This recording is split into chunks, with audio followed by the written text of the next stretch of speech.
ఎలాగున్నారండి? ప్రభు మహాకృపలో మీరు అందరూ క్షేమమే కదూ? మన ప్రభుని యేసుక్రీస్తు నామమున మీకు నా హృదయపూర్వక శుభాలు, వందనాలు తెలియజేస్తున్నాను.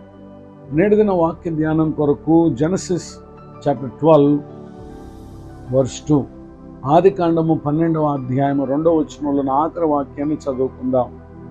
నీవు ఆశీర్వాదముగా నొందువు. వాక్య ధ్యానం కొరకే ప్రార్థన. కృపగలిగిన మా తండ్రి, మీ వందనాలు. నేడు చదవబడిన ఈ వాక్య భాగం ద్వారా మాతో మాట్లాడి మమ్మల్ని బలపరచండి. యేసుక్రీస్తు నామములో ప్రార్థిస్తున్నాను తండ్రి, ఆమేన్. చదవబడిన ఈ వాక్య భాగంలో అబ్రాముతో ప్రభువారు మాట్లాడుతూ వచ్చి ఆయన అతనికి చెప్పినటువంటి మాట ఏంటంటే, నీవు ఆశీర్వాదముగా ఉందువు. అప్పటికి అబ్రాము ఏ ఆశీర్వాదం లేని వ్యక్తిగా ఎంతో వేదనతో ఉన్నాడు.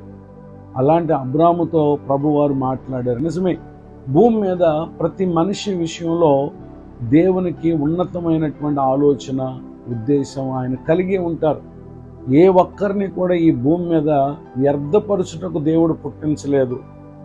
మనము దీవింపబడటం మాత్రం కాదు, కానీ మనలను అనేక మందికి దీవెనకరముగా ఉన్నట్లుగా దేవుడు మనల్ని ఆశీర్వదిస్తాడు. కానీ ప్రతి మనుషుడు స్వార్థముతో తాను అభివృద్ధి చెందాలి, తాను మేలు పొందాలి, తాను దీవించబడాలి, తాను సమృద్ధితో ఉండాలి అని స్వార్థంగా ఆలోచిస్తాడు. కానీ దేవుడు ఏ ఒక్కరిని కూడా స్వార్థపూరితమైనటువంటి స్థితిలో ఉంచడం ఆయనకి ఇష్టం లేదు.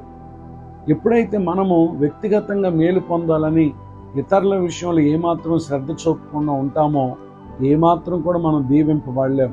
అయితే ప్రభువారు అంటున్నారు అబ్రాముతో, నీవు ఆశీర్వాదంగా ఉంటావు.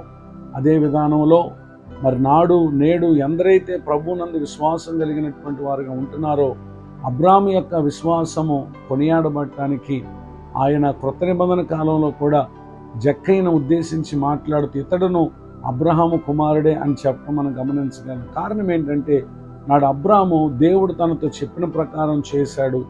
అలానే ఈ కాలపు అనగా కృత నిబంధన కాలపు జక్కయ్య కూడా యేసుక్రీస్తు ప్రభును గ్రహించాడు.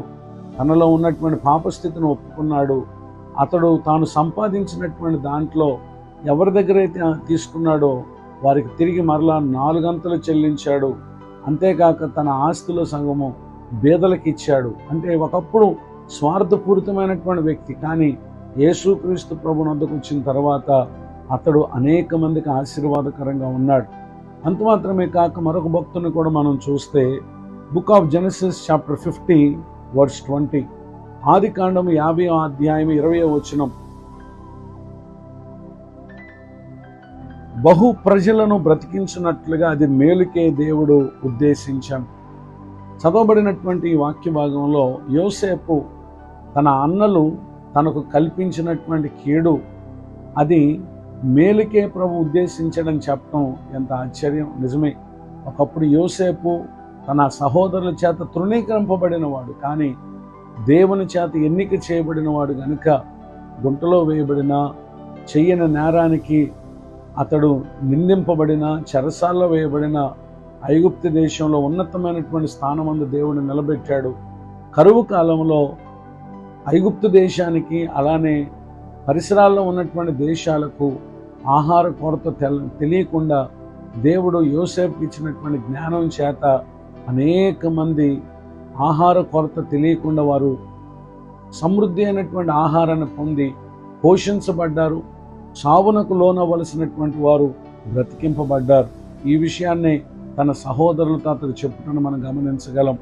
ఈ మాటలు వింటున్నటువంటి నా ప్రియ సహోదరులు, మీరు వ్యక్తిగతంగా అభివృద్ధి చెందాలి, మేలు పొందాలనుకుంటూ దేవుని చిత్తం మీద గుర్తించక నిరాశ నిస్పృహతో ఉన్నారా? ఈ దినం ప్రభు మనతో చెప్తున్న మాట, మీరు దీవింపబడటం కాదు, మీరే అనేక మందికి దీవెనగా ప్రభు మార్చబోతున్నాడు. మిమ్మల్ని అనేక మందికి ఆశీర్వాదంగా మార్చబోతున్నాడు. అలాంటి ఆ దీవెన పొందుటకు నేడే దేవుని మాట చొప్పున చేయటానికి నాడు అబ్రాహాము దేవుడు తనతో చెప్పినట్లుగా అతడు చేశాడు.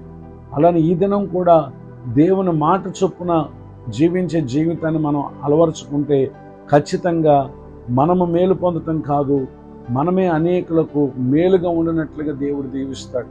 ఈ దీవెనలు నా ప్రియులకు మీరు పొందాలని హృదయపూర్వకంగా కోరుతూ ఈ మాటలు ముగిస్తున్నాను. ప్రార్థన. ప్రేమగల తండ్రి, మీకు వందనాలు. నేడు విన్న ఈ మాటల ద్వారా మీరు మమ్మల్ని దర్శించినందుకు స్తోత్రం. దైవజనులను, వారి కుటుంబాన్ని పరిచయం దీవించండి. కృంగిన వారిని, దుఃఖితులను, వేదనలో ఉన్న వారిని ఆదరించండి. మరి ఒక నూతన సంవత్సర దయాకిరీటాన్ని పొందిన వారు మా ప్రియులు తమ సంవత్సరములలో మీరిచ్చే కృపాక్షణలు పొందడానికి సహాయం చేయమని యేసుక్రీస్తు నామములో ప్రార్థిస్తున్నాను తండ్రి. ఆమేన్. తండ్రి, కుమార, పరిశుద్ధాత్మ దేవుడితో నడిపించును గాక.